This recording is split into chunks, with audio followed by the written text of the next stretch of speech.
नमस्कार, मैं ज्योति श्रीवास्तव और आप देख रहे हैं सी न्यूज भारत। वक्त हो चुका है उत्तर प्रदेश बुलेटिन का, तो आइए शुरुआत करते हैं उत्तर प्रदेश की बड़ी और खास खबरों का सिलसिला।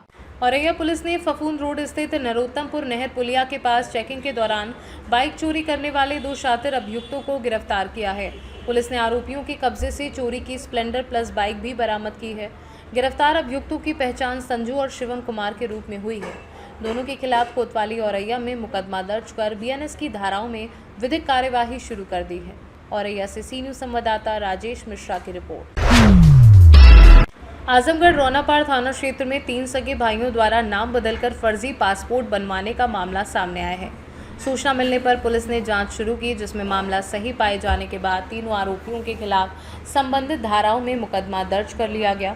पुलिस ने आरोपियों की गिरफ्तारी के लिए विशेष टीम गठित कर दी है और उनकी तलाश में लगातार दबिश दी जा रही है। मामले को लेकर अपर पुलिस अधीक्षक ग्रामीण चिराग जैन ने जानकारी देते हुए बताया कि जांच के आधार पर आगे की विधिक कार्यवाही की जा रही है।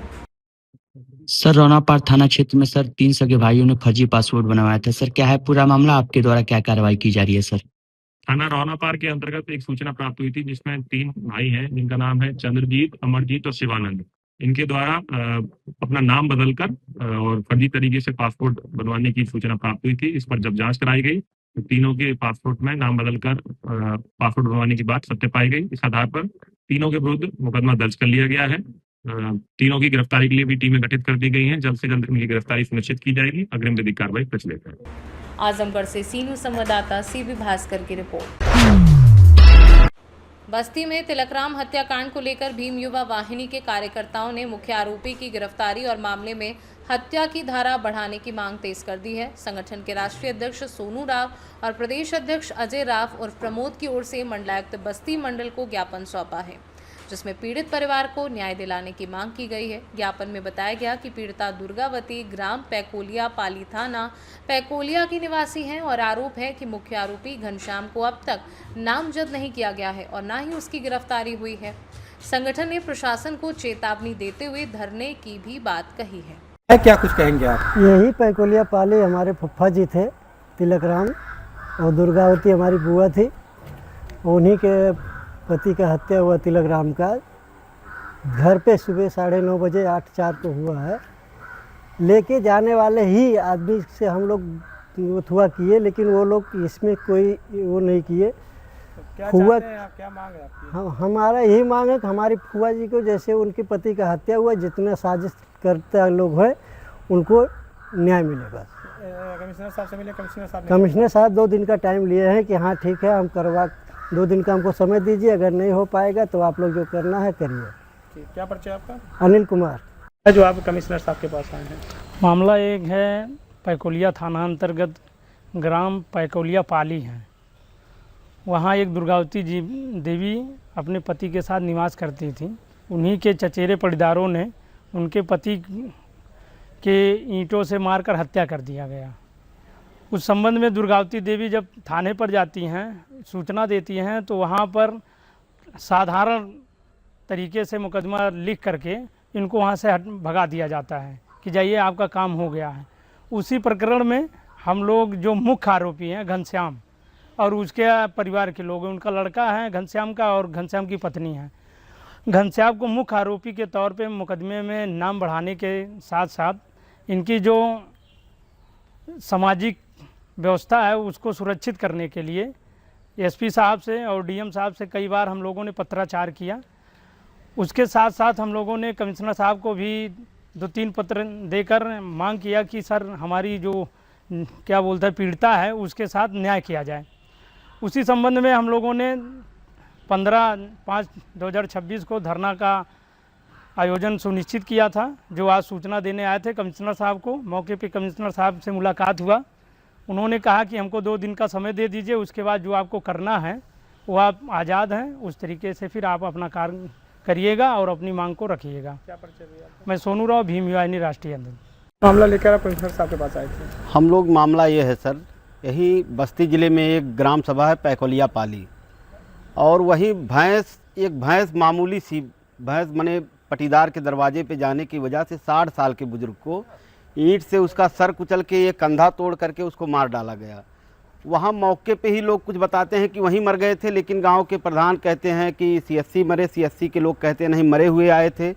और वहीं बभनान में गांव से 1.5 किलोमीटर की दूरी पे एक कृष्णा मिशन हॉस्पिटल है, वहाँ ले गए। वहाँ के लोगों ने तुरंत उनको रिफ़र कर दिया कि ले जाइए आप बस्ती, इसमें कुछ है नहीं, वैसे ले जाइए आप मेडिकल।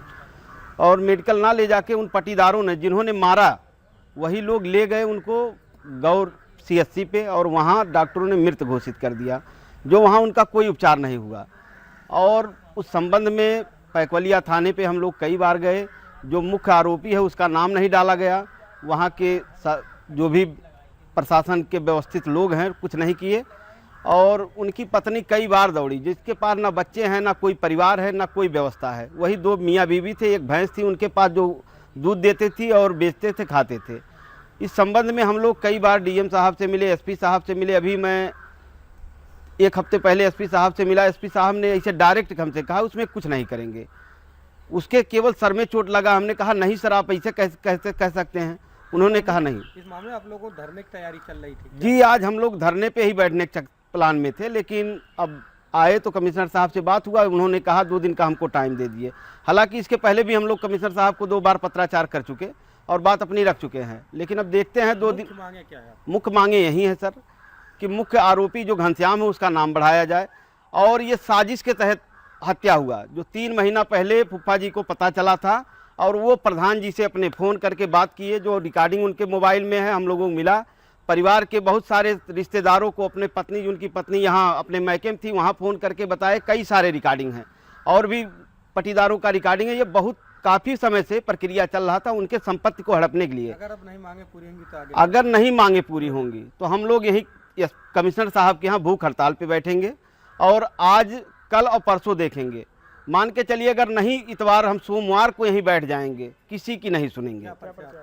मैं अजय राव उर्फ प्रमोद, भीम युवा वाहिनी प्रदेश अध्यक्ष। बस्ती से सीनू संवाददाता विकास चौधरी की रिपोर्ट। इटावा में कृषि क्षेत्र में प्राकृतिक खेती को बढ़ावा देने के उद्देश्य से अमृत जीवामृत और घन जीवामृत पर आधारित प्रशिक्षण कार्यक्रम आयोजित किए गए, जिनका आयोजन गिरधर गोपाल गौ आश्रय स्थल गौशाला कांधनी और गौशाला वैदपुरा में किया गया। उप कृषि निदेशक आर.एन. सिंह और जिला कृषि अधिकारी ओमकार सिंह की मौजूदगी में हुए इन सत्रों में किसानों और गौशाला कर्मियों को प्राकृतिक खेती के लाभों की जानकारी दी गई। मास्टर ट्रेनर अरविंद प्रताप सिंह परिहार ने जीवामृत और घन जीवामृत तैयार करने की वैज्ञानिक विधियों का प्रदर्शन करते हुए बताया कि ये उत्पाद मिट्टी की उर्वरता बढ़ाने के साथ खेती की लागत को भी कम कर सकते हैं। अधिकारियों ने कहा कि ये पहल न केवल रसायन मुक्त खेती को बढ़ावा देगी, बल्कि गौ संरक्षण और किसानों की समृद्धि में भी अहम भूमिका निभाएगी। इटावा से सीनू संवाददाता देवेंद्र सिंह की रिपोर्ट। कानपुर देहात से इस वक्त की बड़ी खबर। अवैध शराब तस्करी के खिलाफ पुलिस का बड़ा एक्शन सामने आया है। थाना मूसा नगर परिसर में 753 पेटी अंग्रेजी शराब का विनिष्टीकरण किया गया। ये कार्यवाही न्यायालय के आदेश के अनुपालन में की गई। मुख्य न्यायिक मजिस्ट्रेट कानपुर देहात के आदेश पर जिलाधिकारी कपिल सिंह और पुलिस अधीक्षक श्रद्धा नरेंद्र पांडे के निर्देशन में संयुक्त टीम गठित की गई थी। थाना परिसर में पूरी प्रक्रिया को पारदर्शी बनाए रखने के लिए वीडियोग्राफी और फोटोग्राफी भी कराई गई।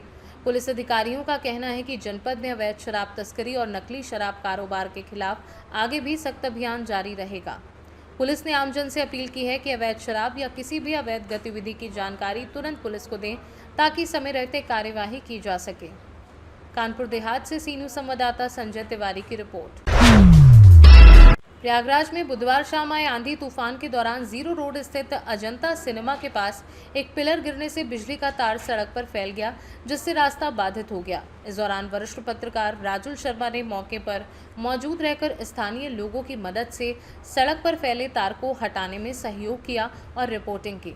इस घटना का वीडियो सोशल मीडिया पर वायरल होने के बाद वे चर्चा में आ गए हैं। उन्होंने प्रशासन से सहयोग की अपील करते हुए कहा है कि नागरिकों को भी ज़रूरत पड़ने पर जिम्मेदारी निभानी चाहिए, ताकि आमजन को राहत मिल सके। प्रयागराज से सीनू संवाददाता जाबिर की रिपोर्ट। उत्तर प्रदेश बुलेटिन में फिलहाल के लिए इतना ही। देश दुनिया की बाकी खबरों को जानने के लिए आप देखते रहिए सी न्यूज़ भारत।